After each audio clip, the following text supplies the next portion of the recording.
Question number 484 Shrikant Eknath Shinde. Question number 484 sir. अध्यक्ष जी, उत्तर सभा पटल पर रख दिया गया। बहुत बहुत धन्यवाद अध्यक्ष जी।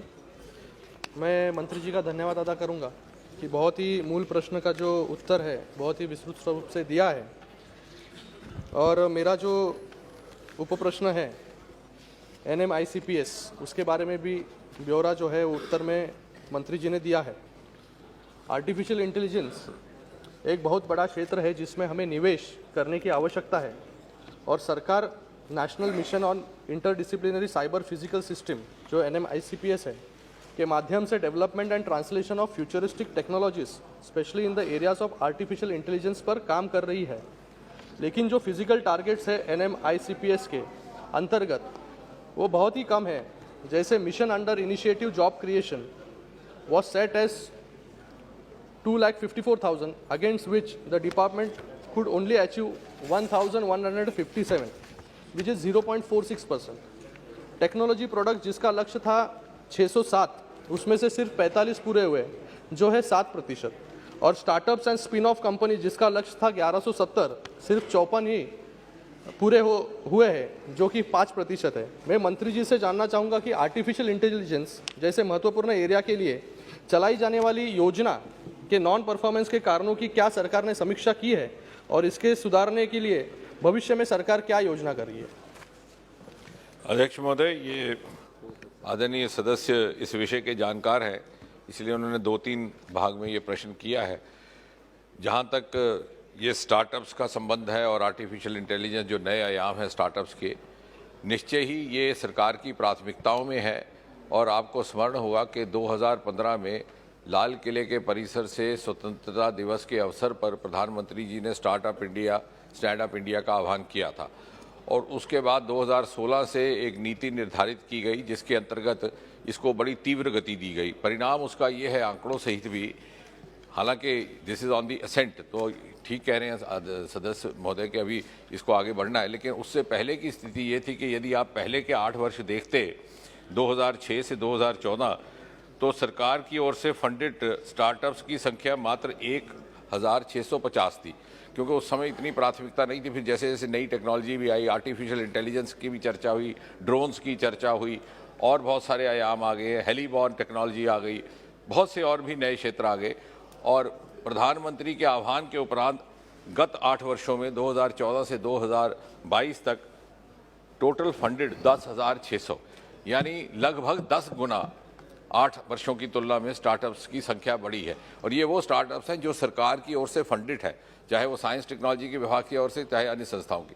अगर आप मात्र रजिस्टर्ड स्टार्टअप्स की संख्या लें जो कि DPII में होते हैं, फंडेड और नॉट फंडेड, तो उसकी संख्या 67,000 है 2016 से, यानी जब से इसको प्राथमिकता दी गई।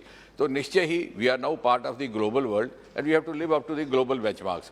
आर्टिफिशियल इंटेलिजेंस का उपयोग एक क्षेत्र में नहीं, अनेकों क्षेत्रों में किया जा रहा है। आजकल ड्रोन्स में भी किया जा रहा है, यहाँ तक कि आपको हैरत होगी कि मिनिस्ट्री पर्सोनल में प्रिवेंशन ऑफ करप्शन में भी किया जा रहा है।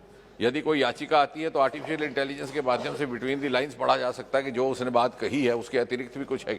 लेकिन सरकार प्रतिबद्ध है। अगर आप कहें तो मैं सारी संस्थाओं की भी आपको संख्या दे सकता हूं, उसकी आवश्यकता नहीं है। लेकिन ये एक संतोषजनक बात है कि we are now number 3 in the world as far as unicorns are concerned after USA and China, and we already have 99 unicorns. शायद मेरे बात करते करते 100 हो गए हो, मैं कल सुबह का आंकड़ा दे रहा हूँ। कहने का अर्थ ये कि काफ़ी तेज़ गति से और आम मानस में भी इसका उत्साह है। But we are seized of it and we will cooperate with the startup movement and encouraging them. मेरा दूसरा प्रश्न जो है वो बायोटेक्नोलॉजी से संबंधित है। बायोटेक्नोलॉजी एक बहुत व्यापक माध्यम है प्रदूषण जैसी समस्याओं का निवारण करने के लिए। आज देश में भारी मात्रा में स्टार्टअप बन रहे हैं, वो अच्छी बात है, लेकिन वेस्ट मैनेजमेंट टेक्निक्स के स्टार्टअप्स का अभी भी अभाव है। मेरा मंत्री जी से प्रश्न है कि जैसे सरकार ने कोरोना महामारी के समय निधि फॉर कोविड 2.0 शुरू किया था, क्या वैसे ही वेस्ट मैनेजमेंट और बायो रिमेडिएशन टेक्नोलॉजी के क्षेत्र में कार्य करने वाले स्टार्टअप्स के लिए एक डेडिकेटेड योजना लाने का कोई सरकार का विचार है। अध्यक्ष महोदय, आदरणीय सदस्य ने जो बात प्रकट की है, निश्चय ही जो आधुनिक जो मापदंड हैं उनके साथ जुड़ती है। हुआ क्या है कि जानकारी का अभाव है, लैक ऑफ अवेयरनेस। बायोटेक्नोलॉजी के माध्यम से I am proud to share with this house कि जो वैक्सीन डेवलप हुआ है भारत का, वो हमारे ही विभाग बायोटेक्नोलॉजी में उसके ट्रायल्स हुए हैं। यहाँ पर हमारा एक इंस्टीट्यूट है फरीदाबाद में, वहाँ पर बाद में भारत बायोटेक ने उसको डेवलप किया। इसके अतिरिक्त नेज़ल वैक्सीन जो डेवलप हो रहा है कोसिना, वो भी बायोटेक्नोलॉजी बहुत सक्रिय हो चुका है पिछले कुछ वर्षों में। और स्टार्टअप्स को बढ़ावा देने के लिए वहाँ पर एक बिराक नाम की संस्था है जो है biotechnology industry research assistance council. It has become quite popular in the recent times. जहाँ तक स्पेसिफिकली वेस्ट मैनेजमेंट का संबंध है, जैसे मैंने कहा कि जानकारी का अभाव है। यहाँ हमारे नज़दीकी मोतीबाग कॉलोनी है जहाँ पे सरकारी अधिकारी रहते हैं, वहाँ एक सोसाइटी बिल्डिंग में एक प्लांट भी लग चुका है CSIR के माध्यम से, जिससे जो पानी वहाँ से निकलता है उसी को साफ करके दोबारा उपयोग में लाया जा रहा है। लेकिन आई एग्री विद यू, हो क्या रहा है कि we need to be more we should be spreading more awareness, ताकि स्टार्टअप्स भी और आए और इन टेक्नोलॉजीज का उपयोग भी अधिक हो सके।